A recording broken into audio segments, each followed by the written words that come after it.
Améliorer la connaissance des leaders religieux sur les droits des femmes et l'égalité des genres est leur amener à comprendre des notions sur la masculinité positive et consolidation de la paix. Tel est l'objectif d'une journée de réflexion organisée par l'ONG Mama Ansar du Congo, MAC ANSIC, le mercredi 30 avril 2025 à Kananga, dans la province du Kasai central.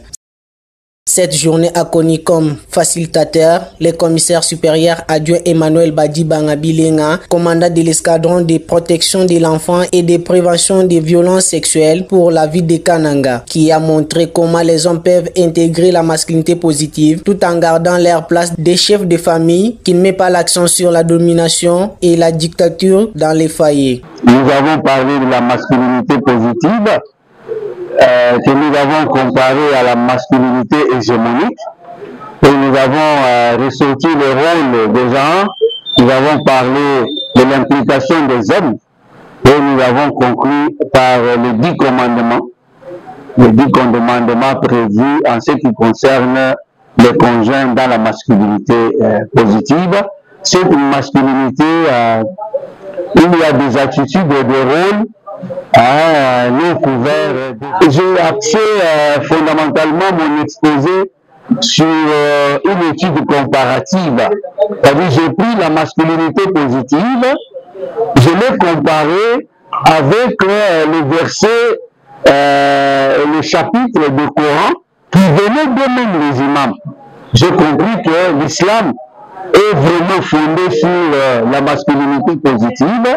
Mais il faille que nous puissions aller avec beaucoup d'ateliers de sensibilisation et de formation pour que cela puisse consolider cette masculinité dont il est fait. À l'issue de cette activité, les participants se sont engagés à sensibiliser leur communauté sur les droits des femmes et la masculinité positive, tout en gardant l'harmonie en famille et dans la société. Un des imams participant à cette journée de réflexion affirme que toutes les notions en ces jours se trouvent dans le Coran.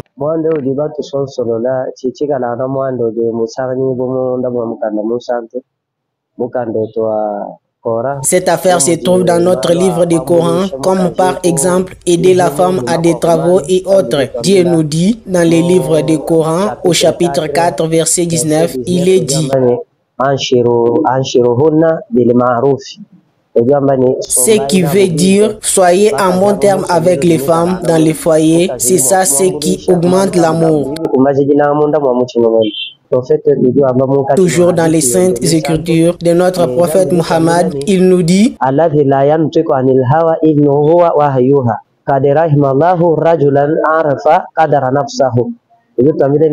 il nous dit que bénit la personne qui reconnaît ses limites et reconnaît les droits des autres. Comme l'homme étudie, la femme aussi doit étudier.